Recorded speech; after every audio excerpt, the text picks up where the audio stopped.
desde que idade, né, que é importante falar sobre sexo com uma criança ou adolescente ali, porque a gente vê que tudo tá tão fácil agora com essas redes sociais aí, mas quando tem uma hora certa, Nery, para conversar sobre isso? Olha, na realidade, assim, os pais precisam ir respondendo as perguntas conforme os filhos vão tendo curiosidade. A importância é que os pais não fiquem oferecendo estímulos a mais, assim, imagens. Para quê? Porque vai despertar algo que a criança não tem ainda conhecimento, não vai saber elaborar aquelas informações. Então, conforme vem a curiosidade, responda só o que o filho perguntou. Se o filho perguntou alguma coisa e você não sabe, te pegou no susto, olha, filha, agora o pai não consegue responder para você, o pai está com pressa, tem que fazer tal coisa, mas olha, mais tarde o pai vai voltar aqui e vai te responder. Vai lá atrás, dá uma respirada, toma uma água, pensa como falar e depois volta e responde. Então, é melhor o pai dar esse tempo para poder se sentir melhor e até mesmo para saber como falar do que dar uma resposta qualquer. Por quê?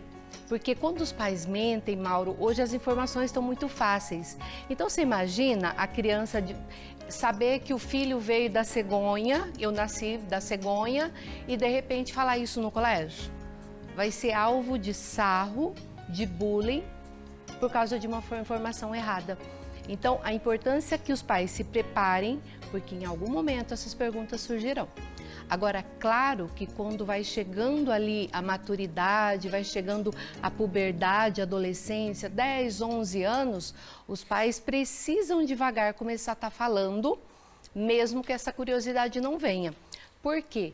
Porque esse corpo desse pré-adolescente já está mudando, essa menina começando a menstruar já pode engravidar, esse menino tendo a primeira ejaculação ali também já pode ser pai, aí é o risco. Então, nesse momento, os pais precisam inserir a educação. Nery, os jovens de hoje, né, como a gente falou, está tendo muito acesso à internet, informação.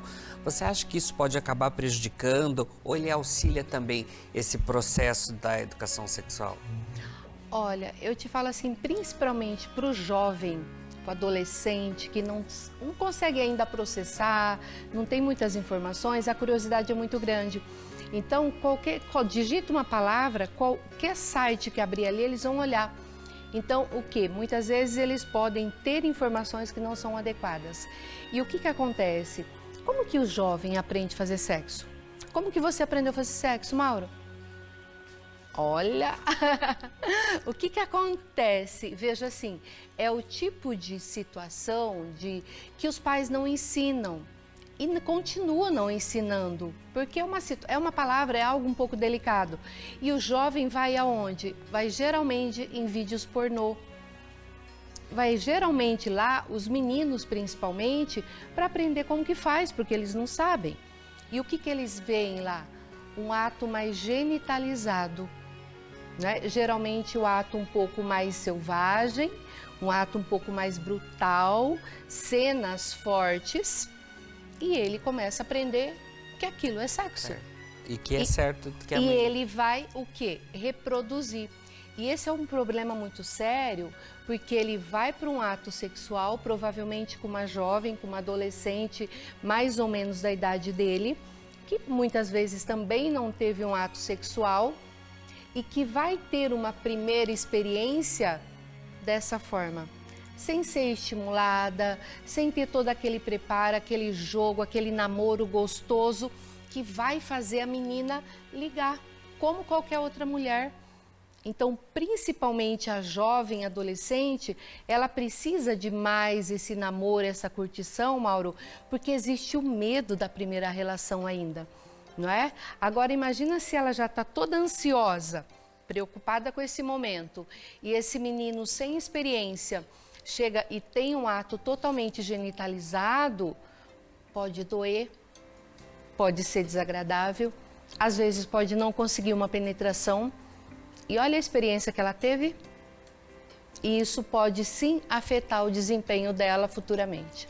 Nery, então qual que seria a importância da educação sexual na adolescência para não acontecer esses erros que acontecia até no passado? a busca, os pais se informarem, Mauro, eu acho que isso é fundamental. E o que acontece? Se os pais têm uma proximidade, sabe, desde novo, desde criança, começar a falar dessa afetividade, demonstrar carinho ali, o pai e a mãe dentro de casa, porque os filhos começam a aprender que isso é uma coisa gostosa, que isso faz parte de um relacionamento, que precisa ter isso para ser gostoso. Não é? Então, veja, o filho vai aprendendo a fazer toda essa troca e depois o pai vai acrescentando, mostrando o quê? Que os casais namoram, vai estar falando sobre o ato, vai estar entrando na questão de prevenção. Agora, veja, se o pai nunca falou nada e de um dia para o outro chega lá e vai falar, é algo assustador. E provavelmente, Mauro, o filho não vai ficar à vontade para falar. Ele vai falar para o amiguinho e ele vai falar para quê? Para o Dr. Google, que é bem mais fácil. Nery, e o que costuma prejudicar esse processo na educação sexual? É isso, essas informações de repente que não estão certas ou essas pesquisas também que às vezes não tem muito a ver, isso prejudica? Sem dúvida, porque assim, existem sites, sim, profissionais excelentes que estão aí na internet, mas a gente sabe que qualquer pessoa pode gravar o que quiser. Então, aí é onde a gente tem o risco. Então, o fato da criança, do adolescente ir aprendendo de uma forma gradativa, a gente sabe que os colégios já estão fazendo isso, não é? Então, assim, o grupo de jovens tem trabalhado isso, mas a família, eu penso, os pais precisam se preparar um pouco mais para estarem fazendo isso.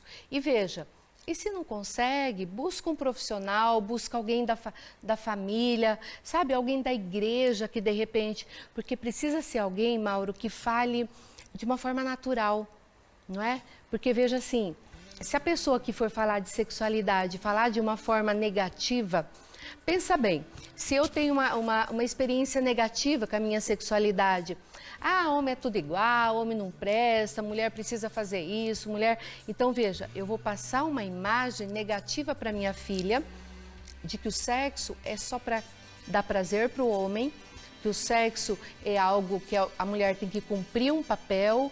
Então, você percebe que eu já vou transmitir para o meu filho a minha dificuldade que eu, como mãe, não resolvi.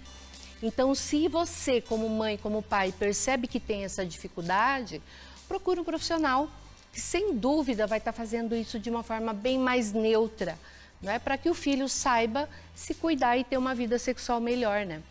Até eu ia te perguntar um pouco sobre isso, né? Porque muitos pais têm dificuldades de falar, porque não tiveram também na adolescência deles, né? Que dica que você daria para esses pais aí? Então, para eles saberem lidar com isso, como falar sobre isso com as meninas, com os meninos também, que geralmente a gente sabe que os meninos vão falar com o pai, as meninas vão falar com a mãe, ali também tem um pouco mais de liberdade, né? Uhum. Veja, primeira coisa é realmente identificar como que cada um lida com a sua sexualidade. Minha sexualidade não é bem resolvida, eu não gosto muito desse negócio, eu tenho dificuldade. Procure alguém que possa te informar.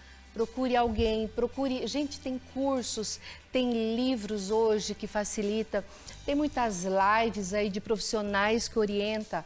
Então, assim, busque ajuda e veja.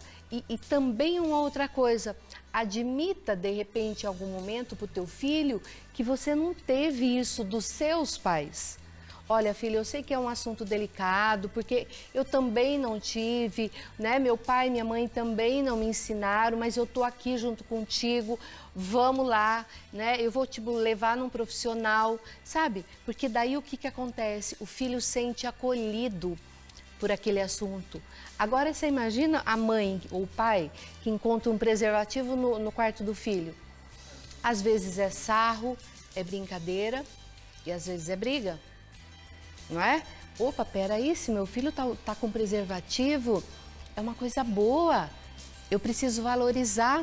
Então, o seu encontro é sinal que ele já está, de repente, sim, tendo uma vida sexual. E se cuidando também. Ou está planejando. Então, você percebe que é o momento que o pai precisa inserir, que o pai precisa buscar, sabe? Mas sim, eu sei que não é um assunto delicado. Eu sei que é assunto delicado. E até porque, assim, para mim falar isso é fácil. Mas são quantos anos, né? Falando, estudando. Eu sei que é delicado, sim. Nery, e também falando ainda da camisinha aí, importante, né? Porque daí, como tem a chance de abordar o assunto ali também, porque você falando de proteção, até contra doenças, até contra a gravidez aí na adolescência, que a gente vê também que tem aumentado muito também, e tem a proteção, né? E até uma coisa engraçada, né? Porque veja assim, se isso está sendo um assunto bem mais aberto, bem mais dito, por que que tem aumentado esse índice? Não é? A gente imagina que as pessoas estão sabendo um pouco mais, por que que não estão se prevenindo?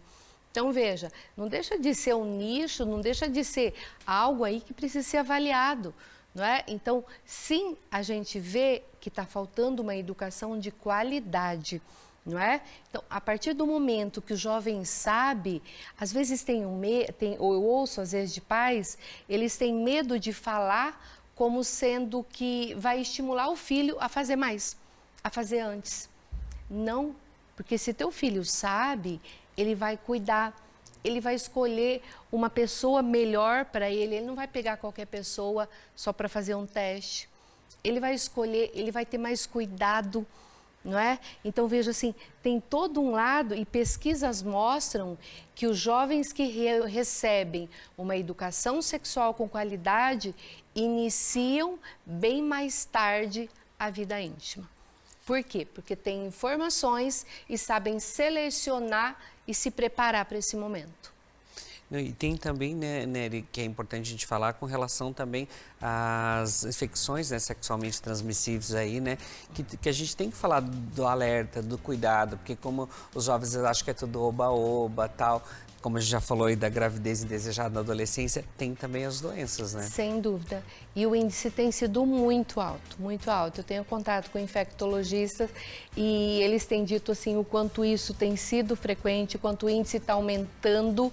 E sim, a gente vê que, infelizmente, não é só com a gente fala do adolescente, mas o índice é alto também com adultos, também com idosos que deixam de ter esses cuidados. Isso é triste, não é? Porque assim, é algo que a pessoa vai ter que tratar, né? Que vai ter um trabalhão aí, né, significativo para esse tratamento, para esse cuidado.